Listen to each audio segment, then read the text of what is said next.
Hello my dear student, welcome to my YouTube channel. कैसे हैं आप लोग? आई होप कि बेस्ट होंगे। चलिए आज स्टार्ट करने वाला हूँ। मैं आपको पढ़ाने वाला हूँ क्विक रिवीजन। केमिस्ट्री से स्टार्ट करूंगा, पूरे बुक का क्विक रिवीजन में बना दूंगा चैप्टर वाइज, ठीक। और इसको आसानी से आप रिवीजन भी कर लेंगे। पूरा वीडियो अगर आप देखेंगे तो पूरा कंसेप्ट भी क्लियर होगा और एक एक क्वेश्चन को आप सोल्व करके आएंगे बोर्ड में, ये मेरी गारंटी है। तो आइए स्टार्ट करते हैं quick revision chapter number first, जिसका नाम है केमिकल इक्वेशन एंड रिएक्शंस। अब देखिए, इसमें सबसे पहले बात करेंगे कि केमिकल रिएक्शन क्या है। आप देखते जाइए, बहुत आसानी से पूरा कांसेप्ट क्लियर होगा आपका क्विक रिवीजन में। देखिए यहाँ पे लिखा है आपका केमिकल रिएक्शन। सबसे पहले क्वेश्चन है केमिकल रिएक्शन क्या होता है। कई बार बोर्ड में आ चुका है कि व्हाट इज केमिकल रिएक्शन, तो ये आपको आना चाहिए। क्या होता है? The chemical reaction is a change in which one or more reactant to react to form new substance with internally different property is called chemical reaction. Chemical reaction क्या होता है? जब दो या दो से अधिक रिएक्टेंट एक साथ रिएक्ट करते हैं और उसके बाद बनाते हैं प्रोडक्ट, तो उसे हम बोलते हैं केमिकल रिएक्शन। सुनिए, यहाँ पे देखिए सोडियम देख रहे हैं और यहाँ पे देख रहे होंगे H2O। ये दोनों के दोनों रिएक्टेंट है। ये दोनों क्या है? रिएक्टेंट। अब ये दोनों एक साथ रिएक्शन करेंगे और रिएक्शन करके प्रोडक्ट बनाएंगे। प्रोडक्ट में क्या बनेगा? H2 गैस बनेगा और NaOH सोडियम हाइड्रोक्साइड बनेगा। तो ये आपका प्रोडक्ट हो गया और ये आपका रिएक्टेंट हुआ। तो रिएक्टेंट में दो या दो से अधिक, यहाँ पे दो ही लिया हूं मैं, इससे अधिक भी हो सकते हैं, मॉलिक्यूल एक साथ क्या करेंगे? रिएक्ट करेंगे और रिएक्ट करके नया सब्सटेंस बनाएंगे, न्यू सब्सटेंस फॉर्म करेंगे। तो इस तरह के रिएक्शन को हम क्या नाम देते हैं? केमिकल रिएक्शन बोलते हैं। आई होप कि आप समझ गए होंगे और एक ही एग्जांपल आप बोर्ड में लिख के आइएगा, ज्यादा लिखने की कोई जरूरत नहीं है, बस इतना ही आपको लिखना है, खत्म। This is chemical reaction. अब आइए बात करते हैं केमिकल इक्वेशन। केमिकल इक्वेशन क्या होता है? तो यहाँ पे लिखा हूं, the symbolic representation of chemical reaction is called chemical equation. Chemical reaction को सिंबल के साथ रिप्रेजेंट करना केमिकल इक्वेशन कहलाता है। जैसे आप देख सकते हैं CH4 2O2 CO2 2H2O, ये carbon hydrogen oxygen, carbon oxygen hydrogen, ये सब क्या है? सिंबल। ये किसके सिंबल है? कार्बन हाइड्रोजन, मैं कहूँ मीथेन, ये मीथेन है, ये ऑक्सीजन है, ये कार्बन डाइऑक्साइड गैस है, ये वाटर है। तो ये सिंबल के साथ रिप्रेजेंट करना कहलाता है केमिकल इक्वेशन। यहाँ देखिए लिखा है वर्ड इक्वेशन। वर्ड इक्वेशन क्या होता है? The equation which is form in or write in word is called word equation. यानी यही जो केमिकल इक्वेशन दिखाई दे रहा है आपके सामने, इस केमिकल इक्वेशन को वर्ड के फॉर्म में लिख देना। इस केमिकल इक्वेशन को वर्ड के फॉर्म में लिखना। जैसे आप देख सकते हैं, ये CH4 मीथेन है तो मैं मीथेन लिख दिया, यहाँ ऑक्सीजन तो मैं ऑक्सीजन लिख दिया, यहाँ पे कार्बन डाइऑक्साइड तो यहाँ कार्बन डाइऑक्साइड लिख दिया, और यहाँ वाटर तो इसको वाटर फॉर्म में लिख दिया, मतलब लिखा वाटर। तो अगर इसको हम वर्ड फॉर्म में लिखते हैं तो इसको बोलते हैं वर्ड इक्वेशन, और इस तरह लिखते हैं तो इसको केमिकल इक्वेशन बोलते हैं, और इस रिएक्शन को हम बोलते हैं केमिकल रिएक्शन। आप ये तीनों समझ चुके होंगे, ठीक। इतना लिखिए, फिर आगे बता रहे हैं। चलिए अब आप देख सकते हैं आपके सामने मैं लिखा हूं टाइप ऑफ केमिकल इक्वेशन। अब इक्वेशन, केमिकल इक्वेशन के कितने टाइप होते हैं? तो इसके दो टाइप होते हैं, अपने दिमाग में सेट कर लीजिए। दोनों टाइप कौन है? एक है बैलेंस केमिकल इक्वेशन, एक होता है अनबैलेंस। पहला होता है बैलेंस केमिकल इक्वेशन, सेकंड होता है अनबैलेंस केमिकल इक्वेशन। देखिए दो की बात कर रहा हूं मैं, एक बैलेंस केमिकल इक्वेशन, एक अनबैलेंस केमिकल इक्वेशन। देखिए बैलेंस केमिकल इक्वेशन क्या होता है कि ऐसा केमिकल इक्वेशन जिसमें रिएक्टेंट साइड में जितने एटम होंगे उतना ही प्रोडक्ट साइड में होंगे, और अनबैलेंस में क्या होगा? जितना रिएक्टेंट होंगे उतना प्रोडक्ट में नहीं होंगे। जैसे एग्जांपल के साथ आपको समझाऊं मैं, तो आप देख सकते हैं, पहले तो यहाँ डेफिनेशन देखिए, those chemical equation in which number of reactant atom is always equal to number of product atom. आप देख सकते हैं, इसको बोलते हैं रिएक्टेंट और इसको बोलते हैं प्रोडक्ट। अब रिएक्टेंट में देखिए नाइट्रोजन कितने हैं? तो यहाँ पे दो है, देखिए दो नाइट्रोजन है। हाइड्रोजन 3 2 जा 6 हाइड्रोजन है। यहाँ देखिए नाइट्रोजन कितना है? 2 है, और हाइड्रोजन 3 2 जा 6। तो बताइए इधर प्रोडक्ट में कितने एटम है? नाइट्रोजन 2 और ये 6, 6 2 कितना हो गए? 8 एटम। इधर भी देखिए 2 और 6 कितने हो गए? 8। यानी जितना रिएक्टेंट में है उतना ही प्रोडक्ट में है। तो इस इक्वेशन को हम क्या नाम देंगे? तो इसको बोलेंगे balance chemical equation. I hope समझ चुके होंगे। इसमें देखिए अनबैलेंस में क्या होता है? Those chemical equation in which number of reactant atom is not equal to number of product atom, यानी जिसमें रिएक्टेंट एटम जो होंगे वो प्रोडक्ट एटम के इक्वल नहीं होंगे। जैसे देखिए नाइट्रोजन 2 है, वेरी गुड, हाइड्रोजन भी 2 है। इधर देखिए नाइट्रोजन 1 है और हाइड्रोजन 3 है। क्या ये इक्वल है? क्या नहीं, इक्वल नहीं है। आप सोच रहे होंगे 2 2 4 3 1 4, नहीं। जैसे यहाँ मैंने कहा 6 2 8 6 2 8, नहीं, ऐसा नहीं देखना है। यहाँ देखिए number of reactant atom, nitrogen में यहाँ पे 1 है, यहाँ पे 2 है, ऐसे देखते हैं। इधर नाइट्रोजन 1 है, यहाँ 2 है, तो ये कहाँ इक्वल है? नहीं है। यानी नाइट्रोजन इक्वल तो है ही नहीं, लेकिन हाइड्रोजन भी इक्वल नहीं है। देखिए इधर 3 हाइड्रोजन, इधर 2 हाइड्रोजन, ऐसे देखते हैं। कोई ऐसा कहे कि 314 नहीं, ये गलत है। तो आप देख सकते हैं number of reactant atom nitrogen का कितना है, इधर 2, इधर रिएक्टेंट एटम नाइट्रोजन कितना है, 1 है, तो बैलेंस है ही नहीं, ये इक्वल ही नहीं है, तो ये बैलेंस नहीं है, तो इसको हम बोलेंगे अनबैलेंस केमिकल इक्वेशन। और ये क्या है आपका बैलेंस केमिकल इक्वेशन, इसको लिखिए फिर आगे। अब आइए आपको मैं बैलेंसिंग सिखाता हूँ, एक बार बैलेंस कैसे करते हैं ये मैं आपको सिखा दूँ, ध्यान से देखिएगा। देखिए बैलेंसिंग कैसे करते हैं, मान लीजिए आपके पास N2 है, H2 है, बना है NH3, NH3 को बोलते हैं अमोनिया, दिस इज अमोनिया, ये आपका अमोनिया है, ठीक है, और ये आपका है hydrogen, this is hydrogen, and अगर मैं इसकी बात करूं, दिस इज नाइट्रोजन, ये आपका नाइट्रोजन है, इसको बैलेंस करना है, कैसे बैलेंस करेंगे, प्लीज सही है। आप देख सकते हैं यहाँ पे नाइट्रोजन कितना है 2, यहाँ पे कितना है 1, तो सबसे पहले हम इसमें रिएक्टेंट एटम लिखेंगे, नाइट्रोजन इधर 2 है और हाइड्रोजन इधर कितना है 2, जैसे मैं कर रहा हूँ ऐसे ही आपको करना होगा। इधर लिखिए नाइट्रोजन कितना है 1, हाइड्रोजन कितना है 3, राइट। इतना लिखने के बाद अब आपको क्या करना है, या तो नाइट्रोजन या तो हाइड्रोजन, दोनों में से किसी एक को बैलेंस करना है। देखिए मैं नाइट्रोजन को बैलेंस करना चाहूंगा, इसमें मल्टीपल कर दूंगा मैं 2 से, क्यों करूंगा, क्योंकि इधर ऑलरेडी 2 है, इधर भी 2 से मल्टीपल, 2 1 जा 2, 2 हो जाएगा। तो जब मैं इसमें करूंगा ना मल्टीपल, तो मैं पहले ये पूरा छापूंगा, जैसे है वैसा ही N2 + H2, देखते रहिएगा गिब्स। अब देखिए नाइट्रोजन में 2 से हुआ ना, तो ये नाइट्रोजन है ना, तो इसके आगे 2 से मल्टीपल कर देंगे, NH3, 2 से मल्टीपल किया नाइट्रोजन ना, तो इसके आगे मल्टीपल कर देंगे 2 से। आप देख सकते हैं, आप सुनिए, फिर लिखिए नाइट्रोजन कितना है 2, हाइड्रोजन कितना है 2, इधर नाइट्रोजन कितना हो गया 2, लेकिन हाइड्रोजन कितना हो गया 3 2 जा 6, इधर 6 हो गया, देखिए हाइड्रोजन 6 हो गया, 3 2 जा 6। अब देखूंगा मैं क्या नाइट्रोजन बैलेंस है, हाँ नाइट्रोजन जितना इधर उतना इधर, लेकिन हाइड्रोजन बैलेंस नहीं है, तो इसमें मल्टीपल कर दूंगा मैं 3 से, 3 2 जा 6। अब देखिए मैं इधर मल्टीपल किया हूं, इधर तो किया नहीं हूं, तो इधर वाला वैसा ही छाप देंगे, जैसा है वैसा ही, इसके आगे 2 है तो 2, ये पूरा छाप देंगे। लेकिन इधर n में तो मल्टीपल किया नहीं हूं, तो N2 प्लस h में किया हूं 3 से, तो 3H2। अब फिर मैं लिखूंगा n कितना है इधर 2, h कितना हो गया 3 2 जा 6, इधर n कितना है 2, h कितना हो गया बताइए 3 2 जा 6। आप देख सकते हैं बैलेंस हो गया, जितना नाइट्रोजन इधर उतना नाइट्रोजन इधर, जितना हाइड्रोजन इधर उतना हाइड्रोजन इधर, तो ये रहा बैलेंसिंग। तो ऐसे आपको बैलेंस करना है और आपको धैर्य रखना है और धैर्य के साथ इसको बैलेंस करना है, प्रैक्टिस करना है, ठीक, बहुत इंपॉर्टेंट है, ये बैलेंसिंग का मेथड है, आप लिख सकते हैं। चलिए माय डियर स्टूडेंट, अब बात करते हैं टाइप ऑफ केमिकल रिएक्शन। देखिए केमिकल रिएक्शन के टाइप की बात करते हैं, देखिए कितना आसानी से आप समझ रहे हैं एक एक चीज, कितना आसानी से, ठीक, ऐसे ही आप पूरा कॉन्सेप्ट क्लियर कर लेंगे, पूरे बुक का मैं क्विक रिवीजन बनाऊंगा, ठीक, बस आप ध्यान से देखते रहिए। देखिए टाइप ऑफ केमिकल रिएक्शन की बात करूं तो आपके बुक में 4-5 दिया रहता है टाइप, लेकिन उसके अंदर भी टाइप होते हैं और ये भी पूछ लेता है बोर्ड में, ठीक। देखिए पहला combination reaction, second decomposition reaction, third displacement reaction, fourth double displacement reaction, oxidation reduction reaction and neutralisation reaction, redox reaction, endothermic reaction and exothermic reaction. आपके सामने 9 रिएक्शन लिखे गए हैं, इन सबको मैं एक्सप्लेन करने जा रहा हूं, ध्यान से आप देखिएगा एक एक, और अगर देख करके पूरा प्रैक्टिस कर लेते हैं आप, तो कॉन्सेप्ट भी क्लियर होगा और तुरंत एग्जाम में लिख के आएंगे। देखिए सबसे पहले बात करते हैं कॉम्बिनेशन रिएक्शन का, क्या होता है, a reaction in which 2 or more reactant combine to form a single product is called combination reaction। देखिए जब 2 या 2 से अधिक रिएक्टेंट एक साथ कंबाइन होकर सिंगल प्रोडक्ट बनाए, एक प्रोडक्ट बनाए, तो उसे हम बोलते हैं कॉम्बिनेशन रिएक्शन। जैसे आप देख सकते हैं CaO + H2O, इसको कैल्शियम ऑक्साइड बोलते हैं, इसी को हम बोलते हैं क्विक लाइम।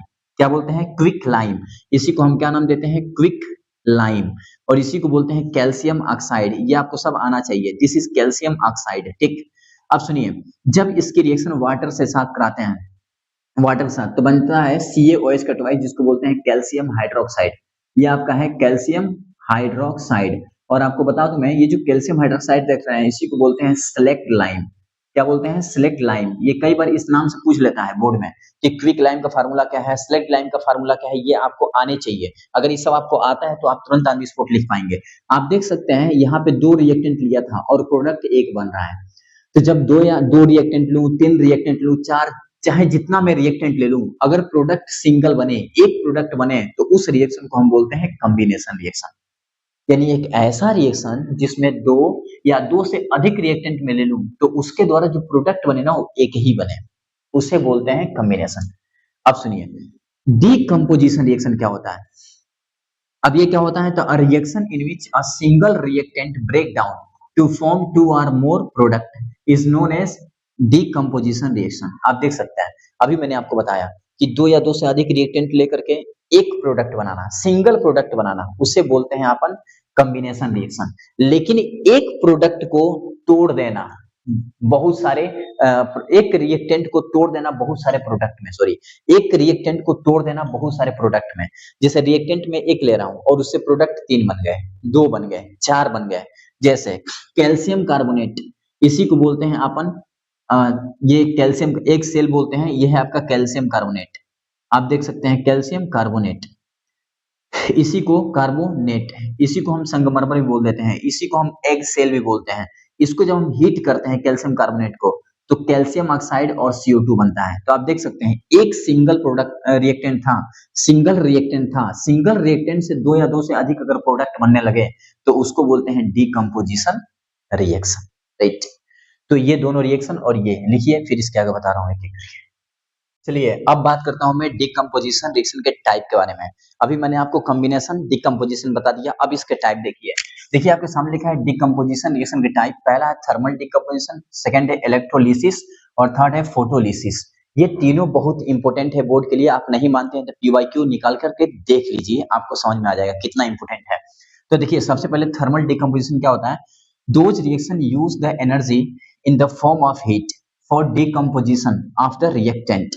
मतलब एक ऐसा रिएक्शन जिसमें हीट को यूज करके कंपाउंड को ब्रेक किया जाता है। फिर बोल रहा हूँ, एक ऐसा रिएक्शन जिसमें हीट को यूज करके कंपाउंड रिएक्टेंट को ब्रेक किया जाता है 2 या 2 से अधिक में, ठीक। जैसे आप देख सकते हैं लेड नाइट्रेट, इसको ये कलरलेस होता है, इसको लेड नाइट्रेट बोलते हैं, ये कलरलेस होता है। इसको जब हीट करेंगे ना तो लेड ऑक्साइड बनेगा, PbO, इसको बोलते हैं लेड ऑक्साइड, राइट। और ये येलो कलर का होता है और NO2 बनता है ब्राउन कलर का और O2 गैस। कभी कभी क्या होता है कि बोर्ड में आपसे ये पूछ लेगा कि बताइए इसमें जो ये NO2 निकल रहा है ये किस कलर का है, तो आपसे कलर पूछ लेता है, इसलिए मैं यहाँ लिखा हूँ ब्राउन कलर। तो आप याद रखिएगा NO2 ब्राउन कलर और लेड ऑक्साइड येलो कलर का होता है, ठीक। तो ये आप याद रखिएगा, NCERT के एग्जाम्पल है, please remember this point, okay. यहाँ देखिए इलेक्ट्रोलिसिस की बात करता हूँ। इलेक्ट्रोलिसिस, इलेक्ट्रोलिसिस में क्या होता है? These reaction involve the use of electrical energy to form decomposition of the reactant molecule। एक ऐसा रिएक्शन जिसमें हम कंपाउंड को ब्रेक करते हैं, किसके थ्रू? इलेक्ट्रिसिटी या करंट के थ्रू। जब हम करंट देंगे, इलेक्ट्रिसिटी देंगे तो वो कंपाउंड क्या होगा? ब्रेक होगा। जैसे वाटर, ठंडी के मौसम में जब हमें नहाना होता है तो हम क्या करते हैं? हम लोग क्या करते हैं? वाटर लेते हैं बकेट में और उसमें डालते हैं क्या? एक रॉड आता है हीट करने वाला, उसको हम क्या करंट उसमें पास कराते हैं, उसके थ्रू जब पास कराते हैं तो क्या होने लगता है? हीट होने लगता है। जब हीट होता है तो उसमें से एक गैस, मतलब वाटर मॉलिक्यूल में से लगता है कि वेपर निकल रहा है, गैस निकल रहा है। वो निकल रहा होता है क्या? उसमें से H2 गैस निकल रहा होता है। क्या निकल रहा होता है? H2 एंड O2, ये दोनों ब्रेक हो रहे होते हैं। वाटर मॉलिक्यूल को ब्रेक कर रहा होता है और उसे हीट भी कर रहा होता है, दोनों कर रहा होता है। तो आप देख सकते हैं H2O लिक्विड था, इलेक्ट्रिसिटी उसमें पास किया तो H2 और O2 गैस बन गया। याद रखिएगा, इसको इलेक्ट्रोलिसिस बोलते हैं। नेक्स्ट है आपका फोटोलिसिस। फोटोलिसिस में क्या होता है? तो कुछ कंपाउंड ऐसे होते हैं जिसको सनलाइट के रिस्पेक्ट में अगर हम रखें तो सनलाइट क्या करेगा? आएगा और उसको हीट देगा और हीट देके उसको ब्रेक कर देगा। जैसे आप देख सकते हैं AgCl, इसको बोलते हैं सिल्वर क्लोराइड। अगर इसको सनलाइट के रेस्पेक्ट में लाएं, सनलाइट इसके पास आएगा तो क्या करेगा? इसको ब्रेक कर देगा सिल्वर में और क्लोरीन गैस में। तो आप देख सकते हैं इसको बोलते हैं फोटोलिसिस। यानी this reaction involve the use light for purpose of the decomposition. यानी एक ऐसा रिएक्शन जिसमें कंपाउंड को हम तोड़ने के लिए लाइट का यूज करते हैं, तो उसे बोलते हैं फोटोलिसिस। तो आपके सामने था ये thermal decomposition, second electrolysis, third आपका फोटोलिसिस। देखिए नेक्स्ट। चलिए माय डियर स्टूडेंट, अब बात करते हैं next displacement reaction and double displacement reaction के बारे में। आप देख सकते हैं, बस आप ध्यान से देखिए डिस्प्लेसमेंट रिएक्शन में क्या है कि when more reactive element displace less reactive element from its salt solution, it is called displacement reaction. एक ऐसा रिएक्शन जिसमें जो मोर रिएक्टिव एलिमेंट है और लेस रिएक्टिव एलिमेंट को क्या कर दे? डिस्प्लेस कर दे साल्ट के सॉल्यूशन से, तो उसको बोलते हैं अपन डिस्प्लेसमेंट रिएक्शन। जैसे आप रिएक्शन में देखिए, आइए समझने की कोशिश करिए। देखिए अगर मैं आयरन ले लूं सॉलिड और CuSO4 कॉपर सल्फेट ले लूं, ये आपका साल्ट सॉल्यूशन है। तो ये जो आयरन आप देख रहे हैं ये मोर रिएक्टिव एलिमेंट है। ये मोर रिएक्टिव एलिमेंट है किसके रिस्पेक्ट में? कॉपर के रिस्पेक्ट में। कॉपर आपका लेस रिएक्टिव है, ये आपका लेस रिएक्टिव है और ये आपका मोर रिएक्टिव है। तो ये जो मोर रिएक्टिव एलिमेंट है ना, इसको इसके सॉल्यूशन से डिस्प्लेस कर देगा, इसको हटा देगा और Fe इसके साथ जुड़ के FeSO4 बना लेगा। ये इसके साथ FeSO4 बना लेगा, Cu को हटा देगा। जैसे आप देख सकते हैं FeSO4 और Cu सॉलिड। तो इस तरह के रिएक्शन को हम बोलते हैं डबल डिस्प्लेसमेंट रिएक्शन और इसी को हम बोलेंगे सिंगल डिस्प्लेसमेंट रिएक्शन, क्योंकि एक एलिमेंट को हटाया है। ठीक, यहाँ देखिए डबल डिस्प्लेसमेंट रिएक्शन की बात करता हूँ। डबल डिस्प्लेसमेंट रिएक्शन में क्या है, तो आप देख सकते हैं the reaction in which two different ion or group of atom in the reactant molecule are displaced by each other is called double displacement reaction. It is also called precipitation reaction. देखिए double displacement reaction क्या है, एक ऐसा reaction जिसमें दो या दो से अधिक आयन या ग्रुप एक दूसरे को डिस्प्लेस करते हैं। तो इस तरह के रिएक्शन को हम बोलते हैं डबल डिस्प्लेसमेंट रिएक्शन और इसमें आप देख सकते हैं इसी को हम नाम देते हैं प्रेसिपिटेशन रिएक्शन। ठीक, अभी इसके एग्जांपल होते हैं। तो देखिए इसे बोलते हैं अपन प्रेसिपिटेशन रिएक्शन। तो ये था आपका precipitation reaction, double displacement reaction. It is also called precipitation reaction. देखिए इसका एग्जांपल की बात करूं मैं तो Na2SO4 इसको सोडियम सल्फेट बोलते हैं, BaCl2 बेरियम क्लोराइड और आपका बनेगा BaSO4 और 2NaCl। आप क्या देख रहे हैं, इसका जो Na है आयन ये इसके पास आ गया और इसका Ba वाला इसके पास और BaSO4 बना लिया और NaCl बना लिया। ठीक है, तो यहाँ पे आयनों का डिस्प्लेसमेंट हो रहा है। देखिए दो आयन का डिस्प्लेस हो रहा है, अलग अलग डिफरेंट दो आयन का।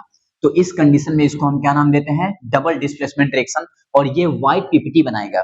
व्हाइट पीपीटी मतलब जो नीचे बैठ जाए उसको बोलते हैं पीपीटी, प्रेसिपिटेट, जो नीचे बैठ जाता है। जैसे मान लीजिए पानी है आपके पास कंटेनर में, उसमें आप मिट्टी डालेंगे तो नीचे बैठ जाएगा, तो उसे बोलेंगे पीपीटी। लेकिन यहाँ रिएक्शन में क्या होता है कि जब कोई रिएक्शन कराते हैं तो रिएक्शन होने के बाद कोई चीज नीचे बैठता है, उसको बोलते हैं पीपीटी। तो आप समझ चुके होंगे डबल डिस्प्लेसमेंट रिएक्शन और डिस्प्लेसमेंट रिएक्शन, इसको लिखिए फिर आगे बढ़ते हैं। तो देखिए अब बात करते हैं नेक्स्ट रिएक्शन जिसका नाम है neutralisation reaction, oxidation, reduction and redox reaction. इन चारों को एक साथ हम देख लेते हैं। जैसे मैं लिख रहा हूं ना ऐसे ही आपको याद करना है, एकदम अच्छे से इसको अगर प्रैक्टिस करना चाहते हैं जैसे मैं लिखा हूं ऐसे ही आप इसको रट लीजिए। अगर आएगा ना तो आप पक्का गारंटी दे रहा हूं मैं कि आप बोर्ड में लिख के आएंगे, ये 100% गारंटी दे रहा हूं मैं। देखिए कैसे देख रहे हैं, ये इसका डेफिनेशन एंड इसका रिएक्शन। डेफिनेशन रिएक्शन इसका मतलब क्या होता है, फिर इसका रिएक्शंस। ठीक है, एक एक रिएक्शन याद करिए, ज्यादा करने की जरूरत नहीं है। देखिए न्यूट्रलाइजेशन रिएक्शन क्या होता है, the reaction in which acid react with base then form salt and water. एक ऐसा रिएक्शन जिसमें एसिड बेस के साथ रिएक्ट करके साल्ट और वाटर बनाता है, उसे बोलते हैं न्यूट्रलाइजेशन रिएक्शन। जैसे आप देख सकते हैं HCl प्लस NaOH, ये आपका बेस है। NaOH क्या है, बेस, और HCl को हम एसिड बोलते हैं। जब ये दोनों रिएक्ट करते हैं ना तो होता क्या है कि H जो है OH के साथ H2O बना लेता है और Cl Na के साथ NaCl बनाता है। NaCl को हम साल्ट बोलते हैं, ये NaCl साल्ट है और H2O क्या है, वाटर है। तो जब एसिड बेस के साथ रिएक्ट करता है तो साल्ट और वाटर बनता है। तो इस तरह के रिएक्शन को हम बोलते हैं न्यूट्रलाइजेशन रिएक्शन। आप देख सकते हैं यहाँ पे देखिए क्या लिखा है, रेडॉक्स रिएक्शन।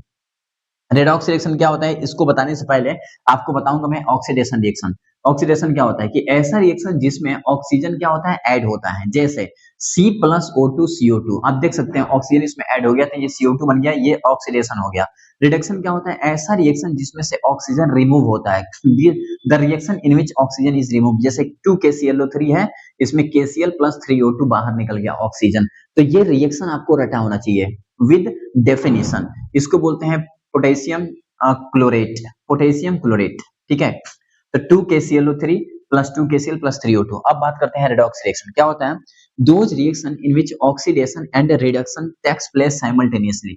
एक ऐसा रिएक्शन जिसमें ऑक्सीडेशन भी हो रहा हो और रिडक्शन भी हो रहा हो, उसे बोलते हैं रेडॉक्स रिएक्शन। जैसे आप देख सकते हैं CuO plus H2 gives Cu plus H2O। इसमें क्या हो रहा है, तो देखिए CuO से Cu बन रहा है, मतलब इसमें से ऑक्सीजन निकल गया, यानी यहाँ पे क्या हो गया, रिडक्शन हो गया। ऑक्सीजन क्या हुआ, निकल गया भाई, CuO में से ऑक्सीजन का रिडक्शन हो गया, हो गया। अब देखिए यहाँ पे क्या हो रहा है, तो H2 में O जुड़ गया, यानी यहाँ पे ऑक्सीडेशन हो गया, यानी इसके साथ रिडक्शन, इसके साथ ऑक्सीडेशन हो गया। तो इसी तरह के रिएक्शन को हम बोलते हैं रिडॉक्स रिएक्शन। तो आपके सामने ये चारों रिएक्शन इंपोर्टेंट है, इसको लिखिए फिर। अब देखिए दो रिएक्शन बचे हैं, इसके आगे कुछ टॉपिक बचा है, ध्यान से देखिएगा। देखिए एक्सोथर्मिक रिएक्शन क्या होता है, the reaction in which heat is release. एक ऐसा रिएक्शन जिसमें से हीट क्या होता है, रिलीज होता है। जैसे कार्बन प्लस O2 रिएक्शन करेगा तो CO2 बनाएगा और उसमें से हीट रिलीज होगी। बस आपको एक एग्जांपल रटना है और फिर आपको ये याद कर लेना है, बस कुछ नहीं करना है। कितना आसान है बताइए, इसी को बोलते हैं क्विक रिवीजन, जल्दी से रिवीजन। एंडोथर्मिक रिएक्शन क्या होता है, reaction in which heat is absorb, जिसमें से हीट क्या होता है, एब्जॉर्ब होता है। जैसे कैल्शियम कार्बोनेट में हीट एब्जॉर्ब होगा और बनाएगा CaO प्लस CO2, तो ये याद रखिएगा, ये हीट एब्जॉर्ब का रिएक्शन हो गया, मतलब ये एंडोथर्मिक हो गया। कोरोजन की बात करो, कोरोजन क्या होता है, the slow destruction of a metal in the presence of air, moisture, oxygen etcetera. मतलब स्लो डिस्ट्रक्शन ऑफ मेटल, किसी भी मेटल का धीरे धीरे डिस्ट्रक्ट होना, डिस्ट्रॉय होना, खत्म होना इन the presence of air, water and moisture. जैसे आप मान लीजिए आयरन के रॉड लेके आए और लाने के बाद उसको आप रख दीजिए बाहर, और बारिश होगा, एयर चलेंगी, हवाएं तो होंगी ही, बारिश होगा, पानी के वाटर जो होगा उसके ऊपर पड़ेगा, ठीक, फिर क्या होगा, वो जो रोड आप देख रहे हैं वो अगर 1 साल तक ऐसे ही छोड़ देंगे तो वो रोड क्या होगा, जो सही था, एकदम न्यू था रोड, वो रोड खराब हो जाएगा। वो इतना खराब हो जाएगा ना, जंग जिसको बोलते हैं, जंग लग जाएगा, जंग लग जाना। जंग लगना मतलब उसको बोलते हैं रस्टिंग ऑफ आयरन, उसमें रस्ट हो जाना। तो वही यहाँ पे लिखा हूं मैं, the slow destruction of metal in the presence of air, moisture and oxygen is called corrosion and the process commonly known as the rusting of iron. तो इस प्रोसेस को हम रस्टिंग ऑफ आयरन बोलते हैं। और अगर मैं बात करूं कि इसको कैसे हम रोक सकते हैं, क्या करें कि ये ऐसा ना हो, रस्ट ना हो आयरन, वो सही रहे, खराब ना हो, तो इसके लिए हम उसको पेंट कर देते हैं। अगर पेंट करके बारिश में रखो, चाहे कहीं फेंक दो, कोई फर्क नहीं पड़ने वाला। या उसमें ग्रीसिंग करते हैं, ग्रीस लगा दें, या उसमें हम गैल्वेनाइजेशन करते हैं। गैल्वेनाइजेशन में क्या होता है, तो जो जिंक मेटल है इसकी हम कोटिंग कर देते हैं, उसके ऊपर जिंक मेटल का कोटिंग करते हैं, लेयर लगा देते हैं, उसको बोलते हैं गैल्वेनाइजेशन। फिर बता रहा हूँ, प्रिवेंशन ऑफ कोरोजन में क्या होता है, या तो पेंट कर देंगे, या तो ग्रीसिंग कर देंगे, या तो गैल्वेनाइजेशन कर देंगे। गैल्वेनाइजेशन में होता है क्या कि हम लोग क्या करते हैं, जो आयरन के रोड है इसके ऊपर जिंक के कोटिंग कर देते हैं, जिंक का पतला लेयर चढ़ा देते हैं, जिस कारण वो क्या कोरोड नहीं होता, उसमें कोरोजन नहीं होता। तो ये रहा आपका कोरोजन, उसका प्रिवेंशन, और ये आपका क्विक रिवीजन। ठीक है, इसको लिखिए फिर नेक्स्ट। अब देखिए, आपको मैं ये जो बताने जा रहा हूँ, अब ये आपका लास्ट टॉपिक है, अब इसको ध्यान से देखिएगा। देखिए, रेंसिडिटी है और इसका कैसे इससे हम बच सकते हैं, क्या इसका प्रिवेंशन है। तो पहले रेंसिडिटी क्या होता है, तो देखिए, it is a process of slow oxidation. यह एक ऐसा प्रोसेस है जिसमें स्लो ऑक्सीडेशन होने लगता है। किसका होने लगता है, तो फूड मटेरियल का। आप देख सकते हैं, it is a process of slow oxidation of oil and fat present in the food material. अगर किसी फूड मटेरियल के अंदर ऑयल या फैट प्रेजेंट है तो उसका स्लो ऑक्सीडेशन होने लगता है। जब ऑक्सीडेशन होने लगता है तो रिजल्ट क्या मिलता है, change of smell and taste of in them. तो उसके जो टेस्ट और उसके जो स्मेल होते हैं वो चेंज हो जाते हैं। जैसे मान लीजिए आप गए और पकौड़े लेके आए, ठीक है, तो पकौड़े में क्या है, तो उसमें आपका ऑयल है एंड फैट वाला है, ठीक, सब्सटेंस है। अब उसको लाके आप रख दिए और उसको 2-3 दिन तक छोड़ दीजिए। उसके बाद से आप देखेंगे कि उसमें क्या होने लगेगा, ऑक्सीडेशन हो जाएगा, ऑक्सीजन के साथ ऑक्सीडाइज हो जाएगा वो। और जब ऑक्सीडेशन उसमें होगा ना तो उसकी स्मेल चेंज हो जाएगी, वो सड़ जाएगा, ठीक है, तो उसी को, उसका स्मेल, हर एक चीज चेंज हो जाएगा। तो उसी को हम बोलते हैं रेंसिडिटी। क्या बोलते हैं, रेंसिडिटी। आई होप कि आप समझ चुके होंगे, ठीक। यानी कोई भी फूड मटेरियल जिसके अंदर फैट और ऑयल है उसको हम 2-3 दिन छोड़ दें तो वो सड़ने लगता है, खराब होने लगता है, तो उसकी स्मेल सब कुछ चेंज होता है, उसे बोलते हैं रेंसिडिटी। अब इसको कैसे हम रोक सकते हैं, तो देखिए, जैसे मान लीजिए आप लोग, हम लोग चिप्स खाते हैं एंड बहुत सारे ऐसे हैं जिसको पैकेट पैकेट वाले जितने भी आप मटेरियल होते हैं या सब्सटेंस होते हैं जिसको आप खाते हैं, तो ये नहीं खाना चाहिए एग्जैक्टली अगर देखा जाए तो। लेकिन फिर भी इसके प्रिवेंशन क्या होते हैं, देख सकते हैं आप, keeping food material in air tight containers, packing of food item like potato wafers.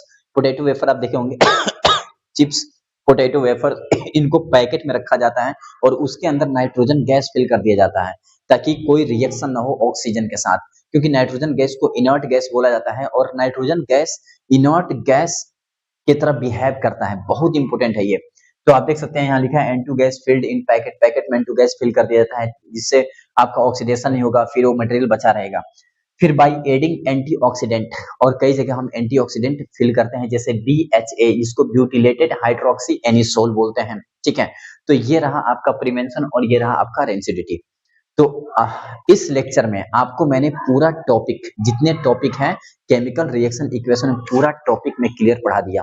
बस अब आपके ऊपर डिपेंड करता है ये पूरा वीडियो लेक्चर देख करके इसको लिख करके प्रैक्टिस करना। आप अगर ऐसा कर लेते हैं तो आप एक भी क्वेश्चन छोड़ेंगे नहीं, सब क्वेश्चन सोल्व करके आएंगे, ये मेरी गारंटी है। ओके, अब मिलेंगे नेक्स्ट लेक्चर में, बाय।